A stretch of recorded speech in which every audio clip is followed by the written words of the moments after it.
Bendito, bendito, bendito sea el nombre de Cristo Jesús. ¿Qué tal, queridos hermanos y amigos? Y bienvenidos a este subprograma Conozca Primero su Fe Católica. Soy el Padre Pedro Núñez. Hoy tenemos un programa muy especial para ustedes, lleno, cargado, repleto de bendiciones. Y hay una bendición especial para ti en este día.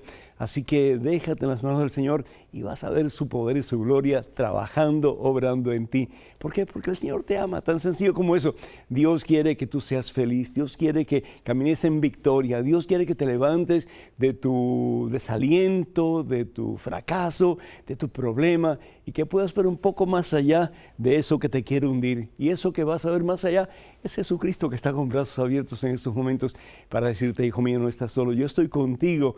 Y porque te amo, jamás te dejaré huérfano, estaré contigo siempre. En este momento, antes de hacer absolutamente nada más, hermana y hermano que me escuchas, nos ponemos en la presencia de ese Dios maravilloso que nos ama hasta el extremo. Hermana, hermano, vamos a orar. Alabado seas mi Dios, glorificado, exaltado sea tu nombre. Padre Santo, gracias, oh Dios, por esta oportunidad. Gracias, Señor, por este momento santo, Señor, este momento de poder, este momento de victoria, Señor, este momento en que tú estás presente con nosotros y nos dices, hijo mío, quiero abrazarte, hija mía, quiero llevarte al centro de mi corazón, quiero levantarte de tu miseria, quiero sacarte de la depresión, de la tristeza en que estás metido y quiero darte un nuevo comienzo, una nueva vida a mi lado. Te amo, hijo mío. Te amo, hija mía, y quiero que seas feliz. Señor, gracias, oh Dios, porque estamos en tus manos santas, en tus manos poderosas, en tus manos amorosas, aunque no estemos conscientes de esa realidad. Gracias, Señor, gracias porque como dice tu palabra, nos tienes grabado en la palma de tu mano. Nos tienes grabado en la palma de tu mano y a ti te pertenecemos, oh Dios. Y qué hermoso, Señor, cuando nos dejamos levantar por ti. Cuando dejamos, oh Dios, que tú poquito a poco nos sigas llevando al centro de tu divino corazón, para poder decir como San Pablo, es Cristo quien vive en mí. Estoy sumergido en la presencia de Cristo, ya no soy yo quien vivo, es Jesús quien vive en mí. Señor, llena a este hijo tuyo de tu divino amor, llena a esta hija tuya de un deseo cada día más grande, de hacerse nada, como decía San Juan Bautista, para que tú seas todo en ella. Bendice, Señor, sana, Señor, esos dolores, esas heridas profundas que llevamos en el corazón. Libéranos, oh Dios, de nuestros miedos, de nuestras ansiedades, de nuestra falta de fe, de nuestros rencores. Libéranos, Señor, de nuestras actitudes negativas, Señor, de todo aquello que nos impida dejar que tú entres en nosotros y poco a poco te vayas apoderando de nuestra mente, de nuestra inteligencia, de nuestra voluntad, de nuestro cuerpo, de todo nuestro ser. Señor, obra el milagro, Señor, en este hijo tuyo que tanto tú amas, Señor, y que tal vez siente que su corazón está muy duro, Señor.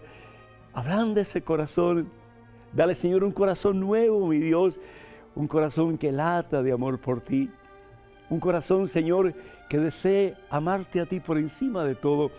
Dale a esta hija tuya, Señor, un corazón nuevo. Quítale, Señor, sus heridas, quítale sus dolores, quítale, Señor, las múltiples experiencias negativas que ha tenido en su vida y colma ese corazón, mi Dios, como el corazón de María, de tu santo gozo, de tu santa presencia, de tu santa paz. Obra el milagro, Señor, obra el milagro, sana al que está enfermo, libera, Señor, al que se siente cautivo de cualquier situación, Señor, de pecado, de cualquier vicio, Señor, de cualquier rencor, de cualquier atadura que pueda tener en su corazón. Levanta, mi Dios, al que se siente sin fuerzas, que está caído. Dale, Señor, la esperanza de un nuevo comienzo de tu mano, Señor, hacia la meta que tú tienes para nosotros, que es unión contigo para siempre. En ese lugar donde ya no habrá llanto ni dolor, sino que gozo y felicidad eterna, que es el cielo. A ti, mi Dios, a ti, mi Señor, a ti, Jesús, gloria, honra y honor por los siglos de los siglos. Amén, Señor. Amén. Y qué rico se siente, hermanos, cuando estamos así un momentito a solas con el Señor. Y ojalá que lo hagamos todos los días, aunque sea unos 5, 10, 15, 20 minutos, porque este tiempo que estamos con el Señor es un tiempo que tiene un valor infinito. ¿Por qué? Porque a través de la oración lo vamos conociendo más, nos vamos acercando más y vamos teniendo de Jesús la vida nueva que por amor Él nos quiere dar. Ya no una vida de miseria, ya no una vida de derrota, sino que una vida en la victoria de ese que nos ha ganado la victoria a través de su pasión, muerte y resurrección, que es Jesucristo. Así que ánimo y orar todos los días, a disciplinarnos en la oración como el Señor quiere para nosotros, que quiere al fin y al cabo nuestro mejor bien. Damos gracias al Señor por Magdalena Jasso, quien padece de cáncer, pide oración y pide por un milagro. Tiene cáncer en el cerebro, que el Señor te bendiga en abundancia y que el Señor llene tu ser, especialmente el área de tu cerebro, de su santa salud, de su santa vida. Pedimos también por Adriana García, quien pide por su salud, tiene metástasis en los ganglios, y también por el embarazo de su hija María Nazarena, que Dios les bendiga en abundancia, y pedimos que la voluntad de Dios sea que todo esté perfectamente bien para ustedes. Quiero pedir también por Ernesto y por Raúl González, que están convaleciendo en el hospital, tuvieron un accidente bien fuerte en días pasados y han pedido pues oración, que el Señor les bendiga en abundancia. María pide por su prima Consuelo López, quien está con cáncer en la matriz y es madre soltera, que Dios le bendiga en abundancia y la sane para gloria a Dios. Por Lidia Orozco, quien perdió a su hijita de 7 años recientemente, que el Señor colme tu corazón de santa paz y que sepas que tu niña está en las mejores manos, en las manos del Señor Jesús. Por Julia Ángela Forti y por su hija, quien tuvo una operación recientemente, que ustedes estén perfectamente saludables, pedimos al Señor. Y por Cafarina del Carmen, que pide por su salud, que el Señor le bendiga abundantemente a ustedes en este día y por siempre. Y también pedimos por la salud de todos aquellos que piden oración a través de la página de Facebook de ese servidor, y que sus necesidades sean suplidas en abundancia por el amor de Cristo Jesús, nuestro Salvador. En estos días estamos celebrando pues el anticipo de nuestra resurrección, la meta que Dios tiene para nosotros y que María ya la ha alcanzado, que es el cielo. Estamos celebrando la fiesta de la Asunción de nuestra Santísima Madre a la presencia de su Hijo, nuestro Señor y Salvador Jesucristo. Hay personas que dicen, no, pues yo no creo en la Asunción de María, yo creo que María está muerta. Pero hermanos, la palabra de Dios bien nos dice en el Evangelio según San Marcos capítulo 12 que Dios no es un Dios de muertos. Aleluya, bendito sea Dios. Dios es un Dios de vivos. ¿Por qué? Porque Dios es vida, Dios es vida. Y aquellos que nos adherimos a Jesús, que es vida, Jesús dice, yo soy la resurrección y la vida. Y Jesús dice también, yo soy el camino, la verdad y la vida. Jesús es vida, Jesús no es muerte. Y Jesús no quiere otra cosa para ti y para mí, sino que la vida plena, la vida completa, la vida eterna. Entonces María no está muerta. ¿Y dónde está María entonces? María está disfrutando de la gloria de Dios. María está en la presencia de su Hijo Jesucristo. María está con Jesús.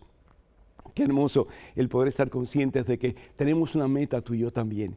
Y la meta es que la muerte no es el fin, sino que la muerte es el principio de la vida maravillosa, la vida eterna que Jesús nos ha prometido. Él quien dice, yo soy la resurrección y la vida, el que cree en mí, aunque muera, vivirá para siempre. La iglesia celebra la fiesta de la Asunción de María.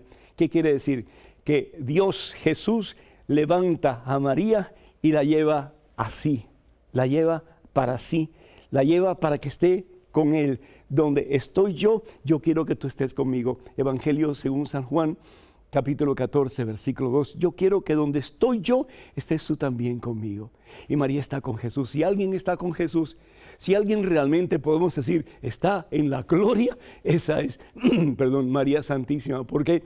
Porque María Santísima es la mujer más santa del universo. María Santísima es la esclava del Señor. María Santísima es la que puede decir, igual que San Pablo, es Cristo quien vive en mí. Qué hermoso el poder decir, yo vivo para Cristo, Jesús está en mí y yo viviré para Cristo para toda la eternidad. Bendito sea Dios. Hermanas y hermanos, hay teólogos que dicen, bueno, pero sí, María fue asunta al cielo, es decir, fue llevada al cielo, fue levantada al cielo, pero María antes murió. Hay otros teólogos que dicen, no, María realmente no murió porque María no conoció pecado y el salario del pecado, dice San Pablo, es la muerte. Entonces, María no murió. Yo soy de la tendencia de creer que realmente María no durmió, María quedó dormida. Y hay una hermosa iglesia en Jerusalén precisamente que se llama la Dormición de María, en que se muestra a María así con sus brazos sobre su pecho, pero como que quedando dormida, y es el Señor quien la levanta y la asume, la lleva hacia Él mismo. ¡Qué hermoso! Podemos decir, bueno, pero Dios quiere a todo el mundo y Dios quiere que todos subamos donde está Él y que experimentemos su gloria. Definitivamente, y esa es la meta para ti y para mí. Dios quiere que experimentemos su gloria, que experimentemos el cielo. Pero de todas las personas, Jesús en su humanidad, de todas las personas que Él amó y que ama y que amará, porque dio su vida por todos nosotros, hay una persona que singularmente Él ama, que especialmente Él ama, y esa es su madre. En su naturaleza humana, Jesús ama particularmente a María. Que lo tengamos bien claro. Jesús en su naturaleza divina ama a todos por igual, infinitamente.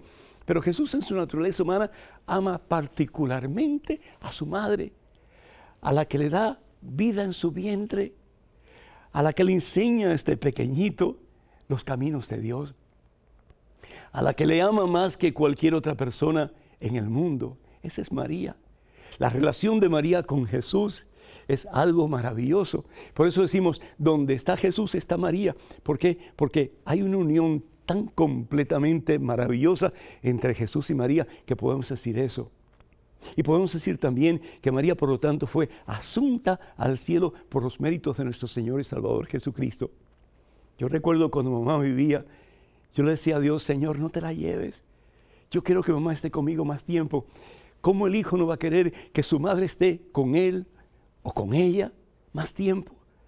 Jesús, que es Dios, pero en su naturaleza humana, porque Jesús en el cielo sigue siendo completamente Dios, pero también Jesús tiene una naturaleza humana en el cielo. Jesús quiere que su madre esté con Él para siempre. ¿Y porque es Dios? Pues así lo ha querido y así lo ha logrado. Qué hermoso que María fue asunta por su Hijo, a su presencia, y María está tan junto a Jesús que no hay división entre Jesús y María, y así será para toda la eternidad. Y sabes una cosa, esa es tu meta y la mía también, que nosotros un día podamos ser elevados a la misma gloria de Dios, que Jesús a través de su muerte, pasión y resurrección nos eleve a nosotros, para que nosotros también podamos estar unidos a Él completo y totalmente, y junto a Él podamos disfrutar para toda la eternidad la delicia de su amor, de su presencia, de su paz, de su vida plena para toda la eternidad. Qué maravillosa meta tú tienes, hermano, y tengo yo. Por muchos problemas que tengamos en la vida, si nos enfocamos en nuestro destino, hermano, hermana, no hay problema, no hay dificultad que nos tumbe o nos eche abajo. Porque pensando en lo que nos espera, podemos ser las personas más felices, más llenas de gozo, como María, todos los días de nuestra vida, y junto a Cristo Jesús, unidos a Él, gozo para toda la eternidad. El número para que nos llamen es el 205-271-2924. 205-271-2924. Esperamos sus llamados. Vamos a una pequeñísima pausa, pero regresamos en cuestión de momentos. Así que, hermanas y hermanos, por favor, no se vayan. Quédense con nosotros.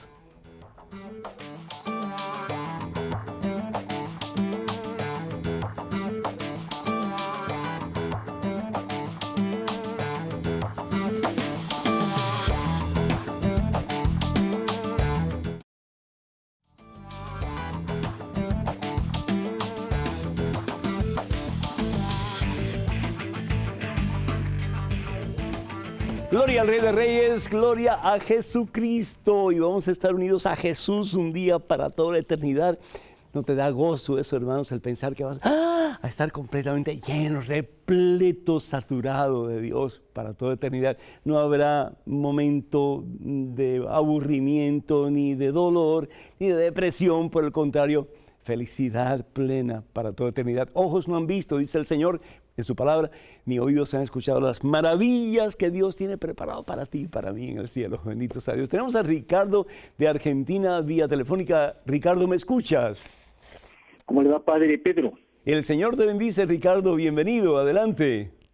Gracias. Yo quería preguntarte sobre Apocalipsis 17. Ajá. Dice, tengo sobre, por ejemplo, ¿a qué se refiere sobre la prostituta que está sentada sobre esta bestia que tiene 7 cabezas y 10 cuernos? ¿Si es algo que ya pasó o es algo que tiene que pasar? O si se refiere a la Iglesia Católica, como nos acusa nuestro hermano separado, ¿no?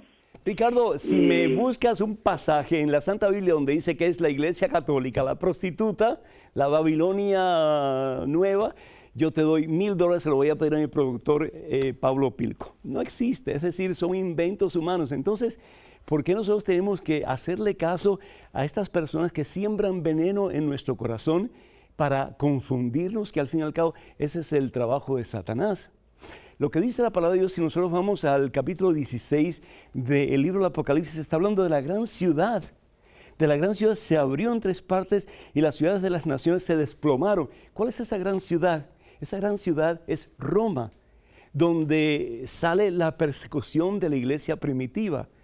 Y es Roma realmente lo que San Juan compara con la gran Babilonia, la prostituta. ¿Por qué? Porque se ha dejado embriagar por el poder y dejándose embriagar por el poder no ha podido reconocer la voz de Dios ni la presencia de Dios que al fin y al cabo está en Jesucristo. Entonces, como resultado de eso, pues Juan le llama la gran prostituta o la Babilonia de estos tiempos. Y la Babilonia de estos tiempos de nuevo es esa gran ciudad que al fin y al cabo es Roma, que representa el imperio romano. Y la sangre que bebe esta prostituta, esta mujer, porque se ha dado a los ídolos, es decir, a los diferentes medios de poder y de conquista, y se ha olvidado de Dios, del único Dios verdadero, pues al fin y al cabo es la sangre de los mártires, de los primeros cristianos, de los miembros de la única iglesia que Jesús funda sobre Pedro y los demás apóstoles, que es la iglesia que conocemos como la una santa católica y apostólica. Evangelio según San Mateo capítulo 16, versículo 18, sobre esta piedra edificaré mi iglesia. El llamarle prostituta a la iglesia de Jesucristo es igual que lo que pasaba con Saulo cuando perseguía la iglesia de Jesucristo. Saulo tiene esa revelación de Dios en que siente que Jesús le dice, Saulo, Saulo, ¿por qué me persigues? ¿Por qué me persigues a mí? Y le dice Saulo, ¿y quién eres tú, Señor? Y le dice Jesús, yo soy Jesús a quien tú persigues. Cuando nosotros hablamos mal de la iglesia, perseguimos a Jesús, porque la iglesia es obra de Dios. Cuando nosotros perseguimos a la iglesia de Jesucristo, consciente o inconscientemente, estamos persiguiendo al mismo Jesús, porque Jesús es la iglesia, es decir, la iglesia es el cuerpo místico de Jesús y Jesús es la cabeza. Entonces, al nosotros menospreciar la iglesia establecida en Pedro y los demás apóstoles por el mismo Jesús, al rechazar la iglesia y al hablar mal de la iglesia, estamos persiguiendo, estamos rechazando y estamos criticando terriblemente la obra maravillosa de Jesús, que es la iglesia. Hay que orar mucho, sí. En estos momentos otro correo electrónico, adelante por favor. Padre Pedro, ¿cuál es la respuesta a los hermanos de otra iglesia cuando dicen que Pedro tenía esposa? En la Biblia dice que Jesús sanó de fiebre a su suegra. Dicen que si Pedro estuvo casado, no pudo haber sido papa, ya que los papas no se casan. Gusto en saludarlo, Serafino. Serafino, muchísimas gracias. Es decir, mira esta analogía. El Papa Francisco va en un carrito, ¿verdad? De un lugar a otro. Entonces, él, porque tiene un carrito y porque él es Papa, pues entonces se ponen como igual, el Papa tiene carrito y para ser Papa tiene que tener carrito. Entonces, en el tiempo de Pedro, pues entonces tenemos que decir, Pedro tiene que tener esposa, si Pedro no tiene esposa, entonces Pedro no puede ser Papa. Es decir, eso es ilógico completamente. En los tiempos de la iglesia primitiva, los obispos podían tener papa, podían tener esposa. Si vamos, por ejemplo, a la primera carta de San Pablo a Timoteo, la primera carta de San Pablo a Timoteo, ahora se la encontramos aquí rapidito. Dice, San Pablo está hablando acerca de los obispos. ¿Y qué es lo que dice San Pablo? Fíjense lo que dice. Dice, es necesario pues, esto es el capítulo 3, de la primera carta de San Pablo a Timoteo, el capítulo 2. Es necesario pues que el obispo sea irreprochable, casado una sola vez, casto, dueño de sí, de buenos modales, etc. Entonces, en la iglesia primitiva, los clérigos se podían casar, no había ningún problema con eso. Pero por otra parte está San Pablo, que también dice en primera carta a los Corintios, capítulo 7, el versículo 32 al 33 más o menos, dice lo siguiente. Vamos a ver si lo encontramos aquí rapidito. Primera carta de San Pablo a los Corintios, en el capítulo 7, dice la palabra de Dios. Dice así: no se niegue a nadie el derecho uno del otro. No, vamos aquí, a ver, aquí a este lugar. El 32, versículo 32, capítulo 7, 32 en adelante. Yo quisiera verlos libres de preocupaciones. El que no se ha casado se preocupa de las cosas del Señor y de cómo agradarle. Es decir, tiene todo el tiempo disponible para servir al Señor. No es así con el que se ha casado, pues se preocupa de las cosas del mundo y de cómo agradar a su esposa y está dividido. Entonces, tenemos esa corriente de San Pablo que dice que es mejor no casarse, y tenemos la otra corriente que es los de los obispos y clérigos, el principio de la iglesia, que dicen que pues es importante casarse y que el casado, es decir, el clérigo o el obispo, o aún el diácono, tiene que ser hombre de una sola mujer. ¿Qué es lo que sucede? Sigue como que esa tensión, ¿verdad? ¿Qué es mejor, casarse o no casarse? Los que decían, bueno, hay que casarse, estaban como que diciendo, tenemos que exaltar el sacramento del matrimonio, porque eso es mandato del Señor, que el hombre y la mujer se unan y lleguen a ser una sola carne y estén abiertos a la vida para procreación. En el caso de los otros que más o menos tenían la misma idea de San Pablo, decían, no, pero el que realmente va a servir al Señor, pues tiene que dedicarse en cuerpo y alma al servicio del Señor y no puede tener responsabilidades de familia porque va a estar dividido. Fue hasta el concilio de Elvira, en el 305 más o menos de nuestra era, en España, en que se decide que los que realmente quieren ser clérigos, es decir, sacerdotes, obispos, diáconos, tienen que optar por el celibato. Así que tenemos todo ese tiempo, desde el comienzo de la iglesia hasta el 305, en que los obispos y los sacerdotes y los diáconos se podían casar. ¿Estaba casado Pedro? Solo Dios sabe. Lo que sí tenemos por certero es que tenía suegra. Y es Jesús quien va donde la suegra para sanarla, en el Evangelio de San Marcos, en el capítulo 1. Así que pudo haber tenido esposa Pedro y pudo haber sido el primer papa, no tiene eso ninguna importancia. Tenemos en estos momentos otro correo electrónico con otra pregunta. Adelante, por favor. Padre Pedro, quería preguntarle sobre los 7 libros que los hermanos esperados no tienen. Ellos los llaman deuterocanónicos, apócrifos, y afirman que son libros del diablo. No entiendo qué significa deuterocanónicos apócrifos y por qué dicen que son libros del diablo. ¿Podría explicarlo, por favor? Luis. Luis, Dios te bendice. Yo no sé la cantidad de cosas que nos metemos en la cabeza. Es decir, todo lo que contiene la Santa Biblia es palabra de Dios, incluso los libros deuterocanónicos que los hermanos evangélicos protestantes llaman los libros apócrifos. ¿Qué quiere decir la palabra apócrifo? Quiere decir escondidos, libros escondidos, los libros que realmente no son importantes para los hermanos protestantes y evangélicos, especialmente los que no tienen esos 7 libros en su Biblia, pues para ellos no son importantes, para nosotros sí son muy importantes. Y los llamamos deuterocanónicos. La palabra canon en griego significa vara de medir.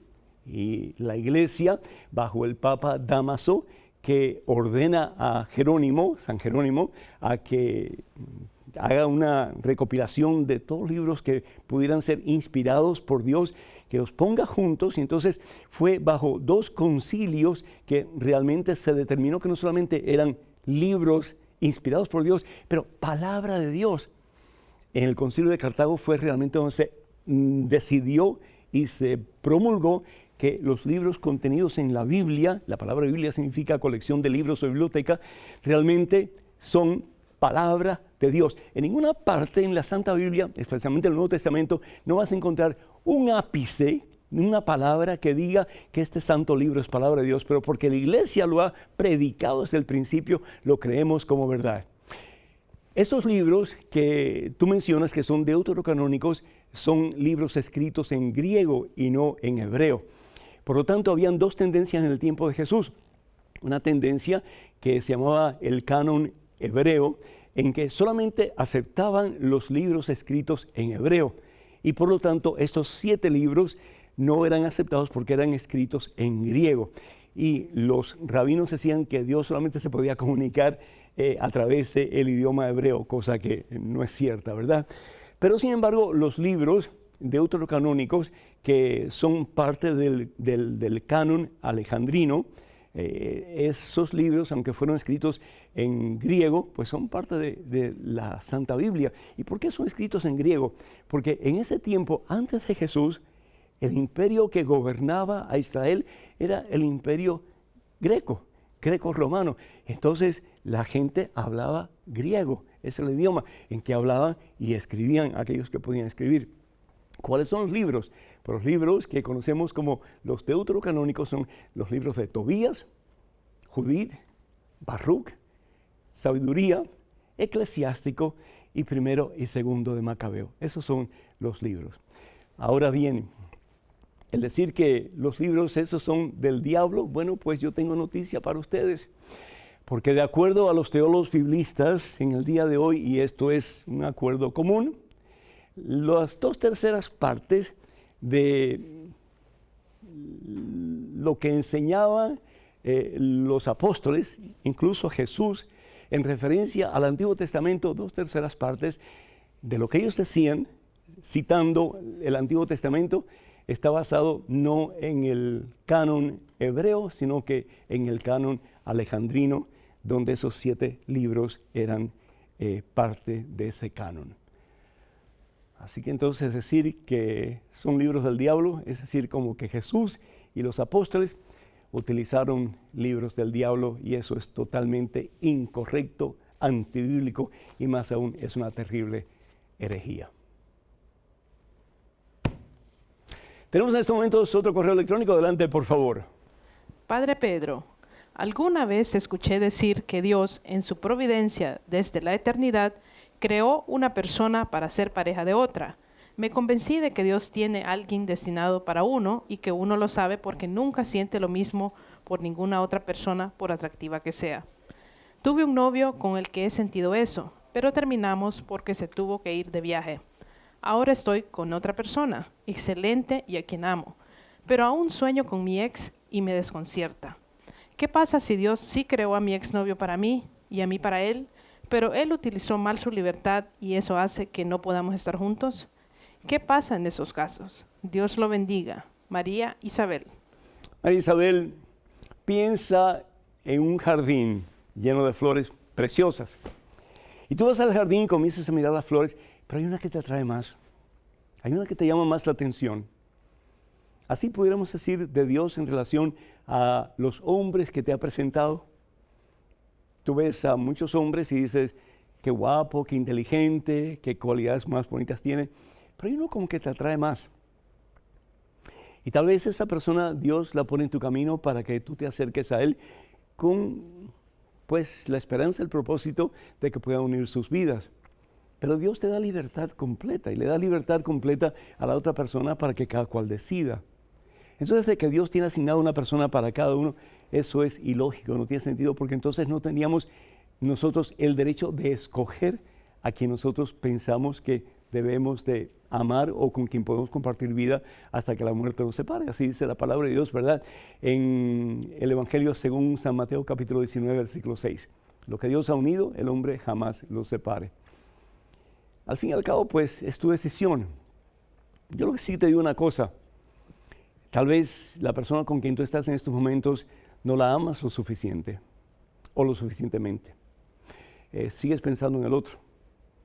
El otro tomó su decisión, optó por su nueva vida lejos de ti en vez de seguir contigo. Quiere decir que él tampoco te amaba lo suficiente, si no se hubiera quedado.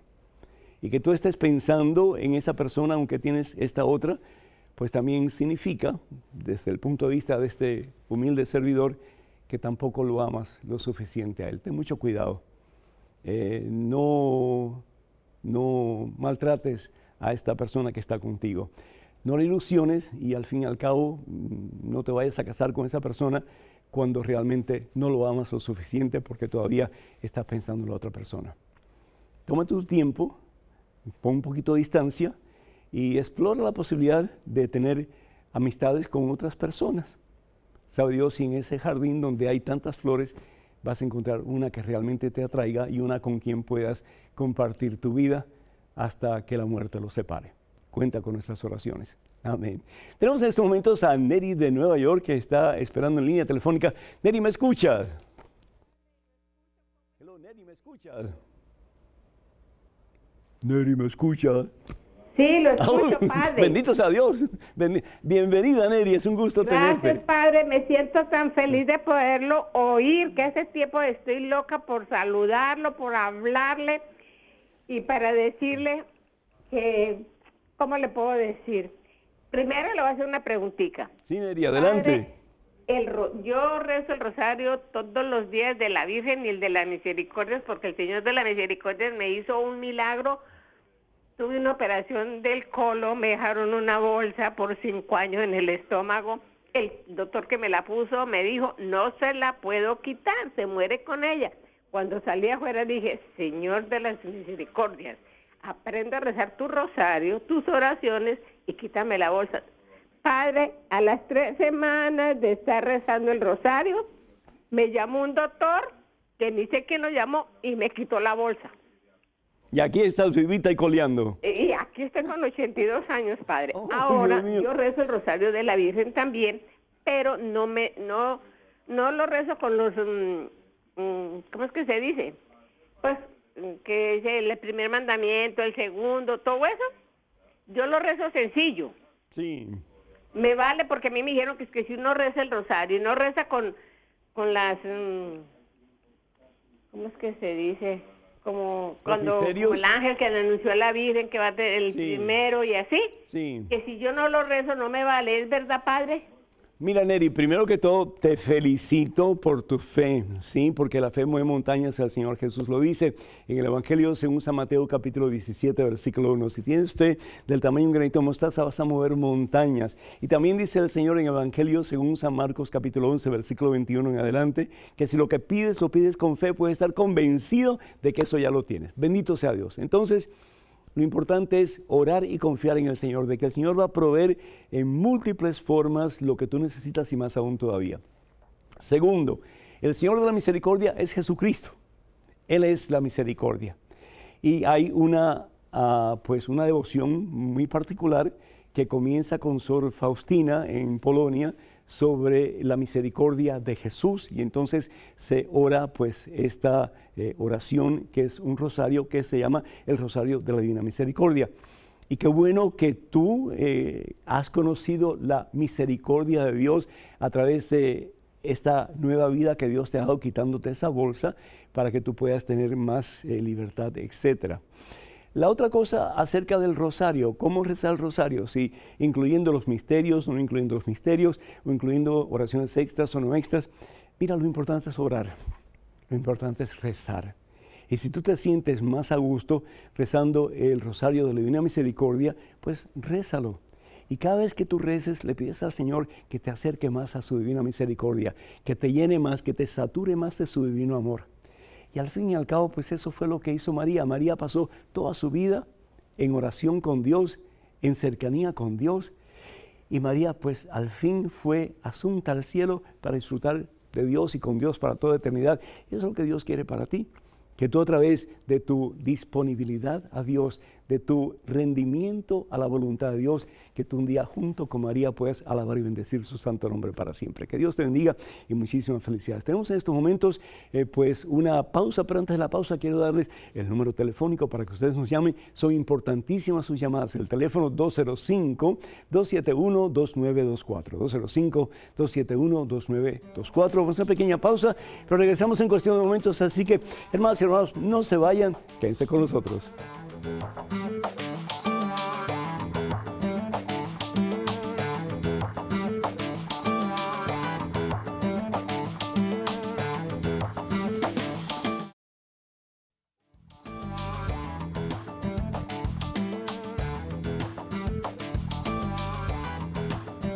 Alabado, glorificado, exaltado sea el nombre que está por encima de todo otro nombre, el nombre de Jesucristo. ¿Qué tal, queridos hermanos y amigos?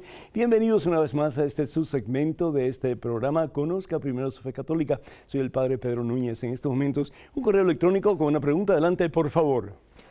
Padre Pedro, un conocido que es de religión bautista me pregunta, ¿es necesario rezarle a la Virgen para ser católico? ¿El purgatorio y el infierno es el mismo lugar? ¿Se sale o no de ahí?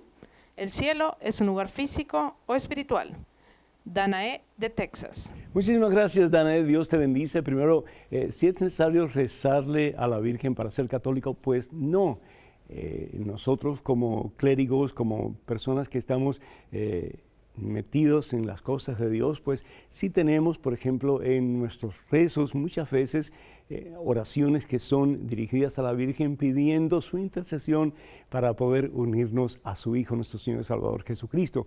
También hay fiestas que son muy importantes, como por ejemplo la Asunción de nuestra Santísima Madre, lo que estamos hablando en el programa de hoy, que es una fiesta en que hay oraciones específicas pidiendo la intercesión de María Santísima para que podamos, imitándola a ella, acercarnos más a Jesús. También la Inmaculada Concepción y otras, ¿verdad?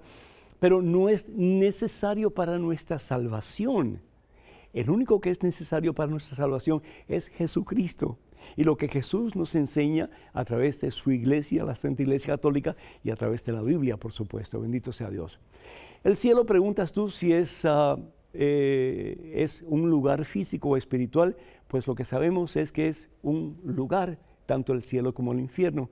El purgatorio también. Sabemos que el cielo es donde está Jesús, es la gloria de Dios, es lo que Santo Tomás de Aquino llamaba la visión beatífica, el poder estar consciente de Dios, unido a Dios. El infierno pues es lo opuesto. ¿Salimos del infierno, sí o no? Pues la palabra de Dios nos dice que no. En el Evangelio según San Mateo, en el capítulo 25, versículo 46, habla de los que desobedecieron a Dios, los que no merecen el cielo, y dice, estos irán a un suplicio eterno, es decir, no hay salida.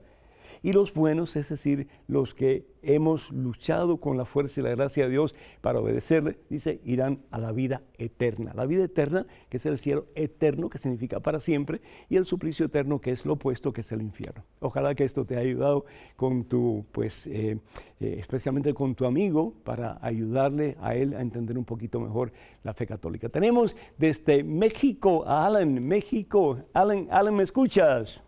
Sí, padre, sí lo escucho. El Señor te bendice, Alan, ¿cómo estás? Muy bien, gracias a Dios, padre. Bendito sea mi Dios, me alegro muchísimo. Adelante, por favor, mi hijo. Sí, gracias. Mi pregunta es, ¿a qué se refiere o cuál es el simbolismo del caballo blanco del que habla el libro del Apocalipsis? Perfecto. ¿Cuántos caballos hay en el libro del Apocalipsis? ¿Sabes tú? No. Son 4 caballos, 4 caballos.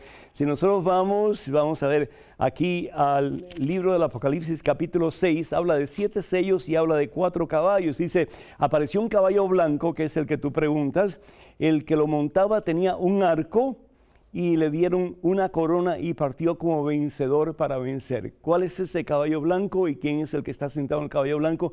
El que está sentado en el caballo blanco es Jesucristo y el caballo blanco significa la palabra de Dios. Los demás caballos pues tienen otros significados.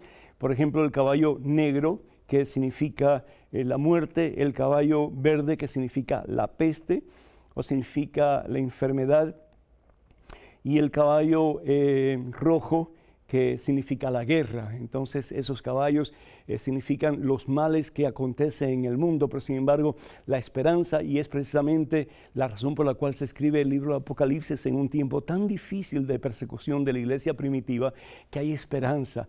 Y esa esperanza la simboliza el apóstol Juan en ese caballo blanco, que es la palabra de Dios, y en ese jinete que está montado sobre el caballo blanco, que es Cristo Jesús el Señor, en quien tenemos poder y en quien tenemos victoria.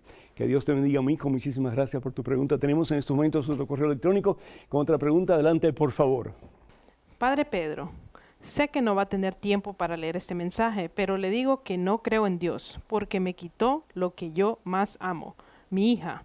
Padre, ¿por qué Dios es tan cruel? Ana Lourdes.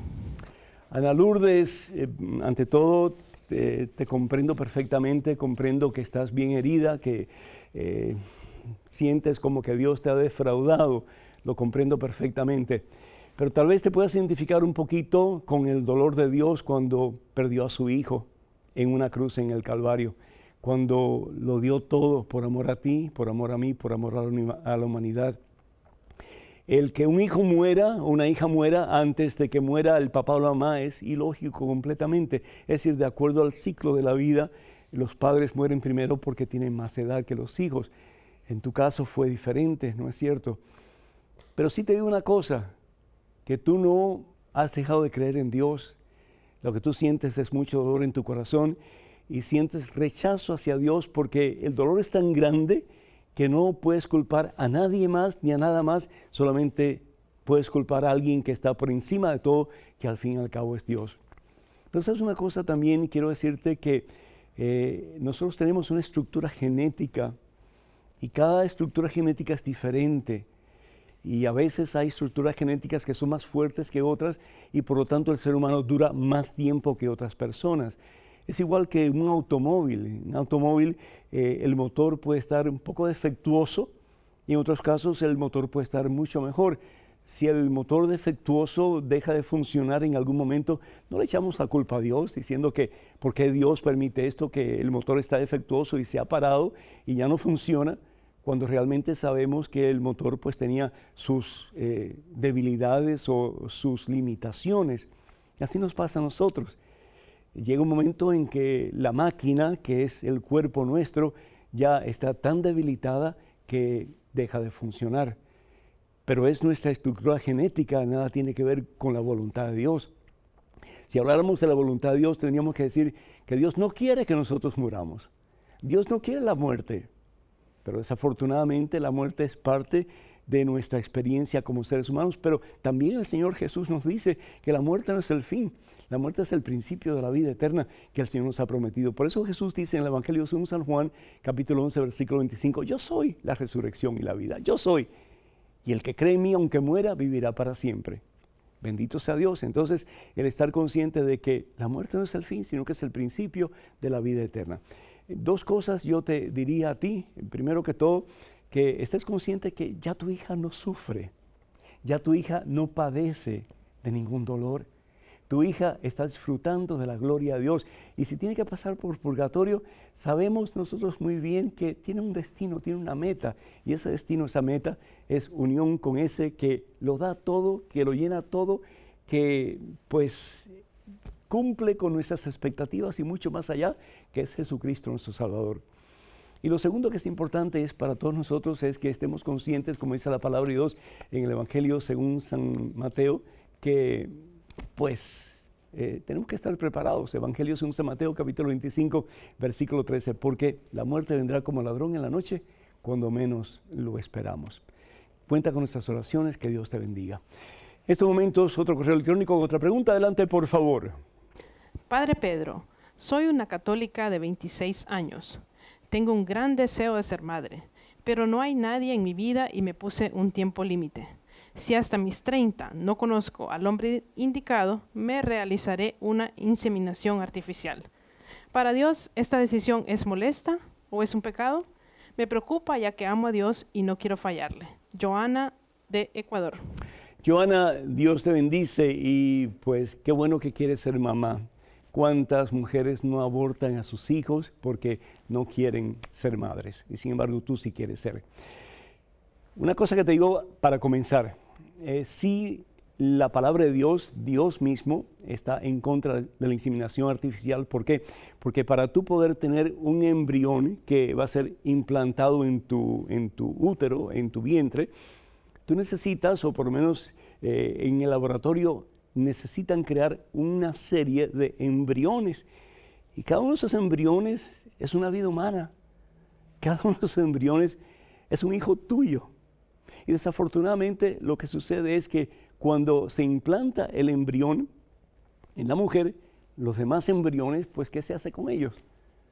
Pues en la mayoría de los casos se descartan, se echan a la basura. Quiere decir que estás echando a la basura, estás descartando a todos esos hijos que son criaturas que han sido concebidos en el laboratorio, porque son tus hijos.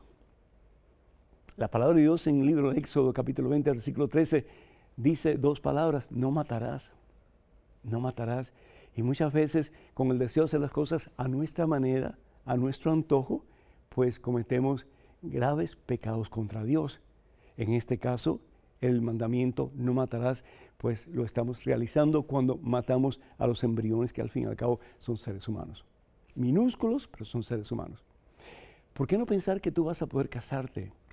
¿Por qué no pensar en una forma positiva? Estás pensando muy negativamente. ¿Por qué no pensar que si tú pones tu fe en Cristo Jesús, tú vas a poder encontrar esa flor en ese jardín que va a ser tu futuro esposo, con quien vas a ser feliz, con quien vas a poder cimentar tu vida en esa roca poderosa que es Jesucristo, y vas a tener tus hijos?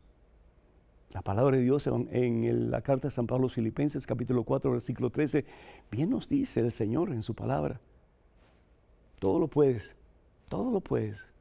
en Cristo que te fortalece. Vamos en estos momentos a otro correo electrónico. Adelante con la pregunta, por favor. Padre Pedro, supe de personas que han sido maldecidas verbalmente por su madre, padre, abuelo, abuela o algún familiar, y dicha maldición luego se cumplió. Si estas maldiciones proferidas por familiares para esta vida terrenal se cumplen, ¿qué pasa si nos maldicen verbalmente diciendo, ojalá te vayas al infierno o te vas a ir al infierno? ¿Se puede ir una persona al infierno solo porque otro familiar se lo diga? Gracias. María, de Corrientes, Argentina. María, depende de ti, depende de mí. ¿Cuánta atención le prestas a esa maldición?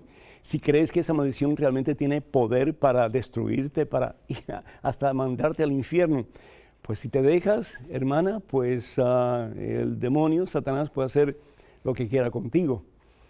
Si vamos, por ejemplo, al libro de Job, capítulo 1, versículos 12 al 13, en que vemos cómo Dios le da cierto poder a Satanás. ¿Pero para qué? Para que nosotros podamos escoger entre el bien y el mal. Y el Señor nos invita a escoger el bien, a escoger a Jesucristo.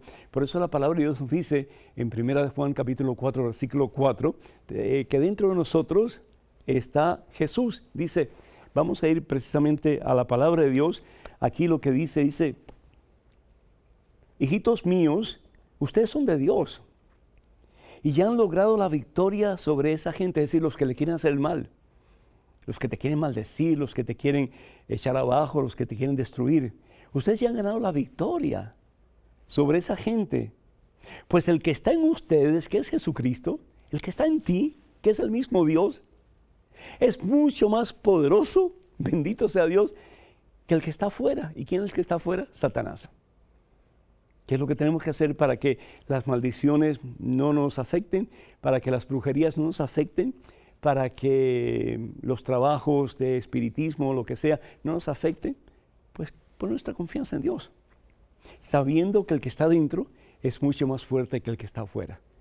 Y si nosotros creemos eso, que Dios está con nosotros, entonces, como dice la santa palabra de Dios, nadie puede estar en nuestra contra. Nadie puede estar en nuestra contra. Y todo lo podemos en el que nos fortalece.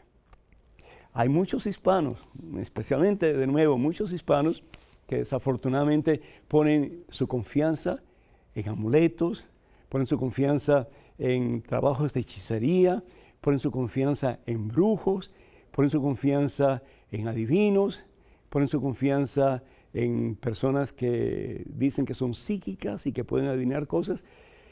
El único que tiene poder, y solamente Él, el total poder, el completo poder, es Jesucristo. El mal tiene cierto poder, porque Dios lo ha permitido así. Pero quien tiene todo el poder para levantarte, para sanarte, para liberarte, para hacer de ti una criatura nueva, es Jesús. Ahora, la pregunta es, ¿en quién vas a poner tu confianza? ¿En el mal? ¿O en Dios, en quien todo lo puedes y para quien todo es posible? Ojalá que sea en Cristo Jesús. Tenemos en este momento otro correo electrónico con otra pregunta. Adelante, por favor. Padre Pedro, ¿puede un cristiano católico participar en un negocio multinivel? Dios lo bendiga, Gabriel. Amén, Gabriel, bendito sea Dios. Bueno, pues si el negocio es un negocio honrado, si el negocio pues tiene una moral cristiana, entonces no hay ningún problema. Yo sí te invitaría para que tú averigües, para que tú hagas tu tu research bien hecho y antes de tomar una decisión si vas a aceptar ese trabajo o no, pues que tú compares lo que ese trabajo es, lo que te ofrece, lo que la compañía trata de hacer con tus principios cristianos. Y si no hay discrepancia, pues entonces, benditos a Dios, acéptalo, ¿sí? Que Dios te bendiga. Voy a estar en Sahuarita, Arizona, el próximo 5, sábado 5 de septiembre. Para más información, por favor, comuníquense con Enrique y Rosa al teléfono 520-393-9488. Repito, 520-393-9488. También les invitamos a un evento maravilloso que cambia vidas y corazones y que nos ayuda a seguir el ejemplo de María Santísima y de poder entregarnos más completa y totalmente a la voluntad de Dios. Va a ser el Sábado de Milagros el 22 de agosto. Ya muy pronto. Para más información, por favor, comuníquense al teléfono 214-527-4839, 214-527-4839 o al teléfono 469-478-5629. Área, de nuevo, 469, teléfono 478-5629. Para más información pueden visitar la página web de mensaje1.com o también ir a la página de Facebook de este servidor, que es facebook.com/ppedronúñez. También quiero invitarles para que nos escriban con sus preguntas o comentarios. Vayan por favor a padrepedro@ewtn.com, padrepedro@ewtn.com, y les pedimos encarecidamente que oren por este ministerio, EWTN y Radio Católica Mundial, y cuando puedan, pues envíen sus donaciones para que podamos seguir llevando al mundo el Evangelio de nuestro Señor Jesucristo. Que el Señor los bendiga hoy siempre, Padre, Hijo y Espíritu Santo. Amén. Hasta el próximo miércoles, Dios mediante.